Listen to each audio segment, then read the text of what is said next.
ये है दुनिया का सबसे खतरनाक जेल जो समंदर के बीच में एक आइलैंड पे बना हुआ है। और ये है वो 3 कैदी जो जुलाई 1963 को इस खतरनाक जेल से फरार हो गए। उन तीनों के लिए वहाँ से भाग जाना इतना आसान नहीं था, क्योंकि वहाँ हर आधे घंटे बाद हर कैदी के सेल को चेक किया जाता था और 24 घंटे हर कैदी पे नजर रखा जाता था।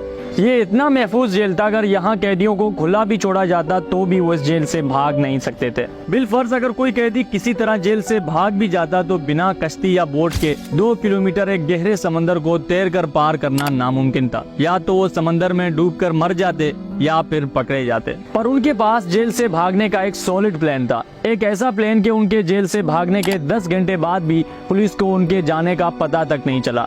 और इस प्लान की तैयारी उन्होंने 6 महीने पहले से की थी। अब सवाल ये आता है कि जब हर आधे घंटे बाद हर कैदी के सेल को चेक किया जाता था तो आखिर कैसे उनको पता नहीं चला कि वो तीनों जेल से फरार हो गए हैं।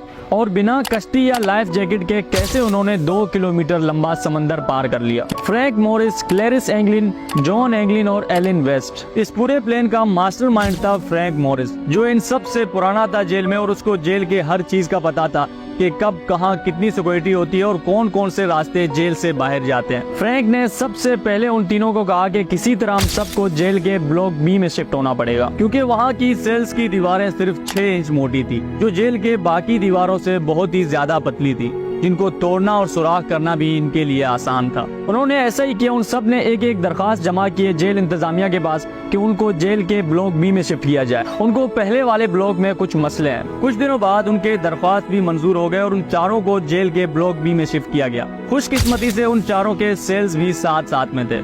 प्लान का पहला स्टेप तो बहुत ही आसानी से मुकम्मल हो गया था, पर आगे जो उनको करना था वो उनके लिए बिल्कुल भी आसान नहीं था। उनको अपने सेल के पीछे वाले साइड पे एक सुराख बनाना था जिससे वो अपने सेल से बाहर निकल सके।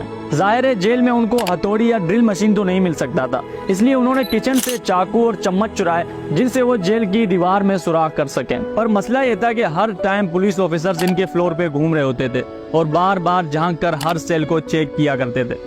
अगर पुलिस को जरा भी शक होता उन चारों पे या जरा भी पुलिस को आवाज आती दीवार तोड़ने की तो उनका प्लान पूरी तरह फेल हो सकता था। और फ्रैंक को इस चीज का पहले से पता था और इसका भी प्लान था। उसके बाद जेल में हर 2 दिन बाद एक म्यूजिकल क्लास होती थी जिसमें सारे कैदी एक ग्राउंड में जमा होकर स्पीकर्स में गाने चलाते थे और गिटार बजाना सीखते थे और पूरे जेल की पुलिस भी उनके साथ वहीं पे होती थी। इसी मौके का फायदा उठाकर वो चारों अपने सेल्स में आते और अपने सेल्स की दीवारों को काटना शुरू करते। इस टाइम सारे पुलिस ऑफिसर्स नीचे ग्राउंड में होते थे और शोर की वजह से उनकी दीवार काटने की आवाज भी किसी को नहीं आती थी। कई महीनों तक वो यही करते रहे और अब काफी हद तक उन्होंने दीवार भी काट दी थी। पर अगला मुश्किल उनके लिए ये था कि उनको रात के अंधेरे में भागना था और पूरी रात पुलिस ऑफिसर्स उनके फ्लोर पे घूम रहे होते हैं और हर सेल को चेक कर रहे होते हैं। अगर वो जेल से भाग गए तो कुछ ही मिनटों में पुलिस को पता चल जाएगा उनके भागने का और वो पकड़े जाएंगे। उसके लिए उन्होंने अखबार और पेपर ग्लू की मदद से 4 नकली चेहरे बनाए और जेल में जहाँ से कैदियों के बाल काटे जाते थे वहाँ से बाल जमा करके उन डमी हेड्स पे लगाए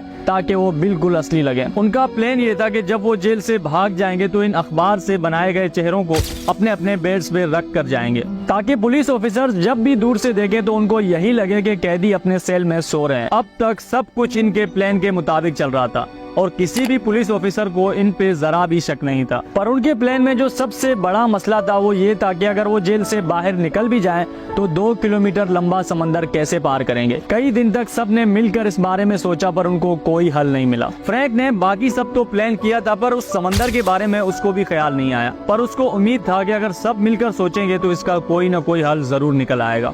आखिरकार 15 दिन बाद एलिन वेस्ट के जहन में एक आइडिया आया। उसने सबसे कहा कि किसी तरह पुलिस ऑफिसर्स के 9 रेन कोट्स चुरा कर लाओ। 2 दिन बाद जब म्यूजिकल क्लासेस हुए और सारे पुलिस ऑफिसर्स नीचे चले गए तो इन्होंने मौके का फायदा उठाते हुए 9 रेन कोट्स चुरा ली। अगले दिन एलिन वेस्ट ने ग्लू और सुई धागा की मदद से उन रेन कोट्स को जोड़ा और एक बोट बनाया जिसमें हवा भरकर वो समंदर पार कर सकते थे। अब सब कुछ बिल्कुल सेट था।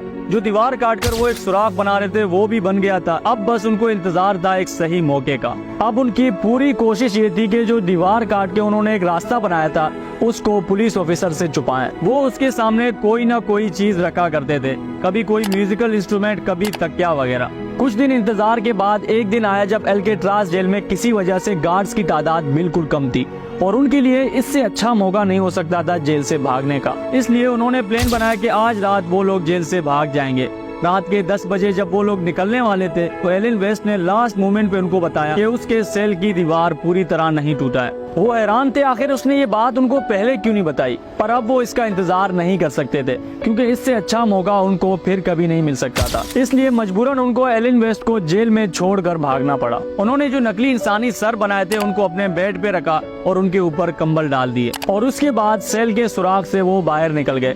जहाँ वो निकले थे वो एक खाली फ्लोर था जहाँ बिल्कुल भी सिक्योरिटी नहीं होती थी। प्लान तो उन चारों ने मिलकर बनाया था पर जेल से भागे सिर्फ 3 कैदी। उस फ्लोर से वो एक पाइप की मदद से चढ़कर ऊपर छत पे चले गए और वहाँ एक रस्सी से लटक कर वो बाहर की तरफ उतरे और जेल की जालियां काट कर वो जेल के हुदूद से भाग गए।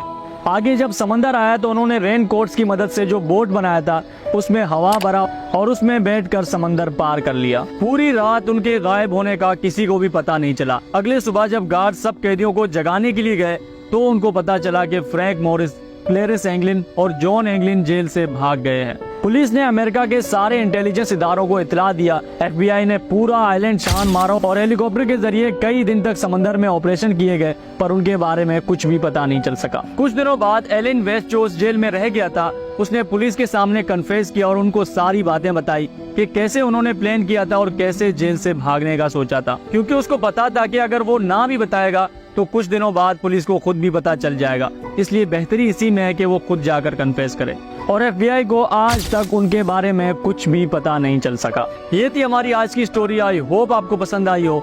मैं और आप मिलेंगे किसी एक नए वीडियो में, तब तक के लिए अपना बहुत सारा ख्याल रखें। अल्लाह हाफिज।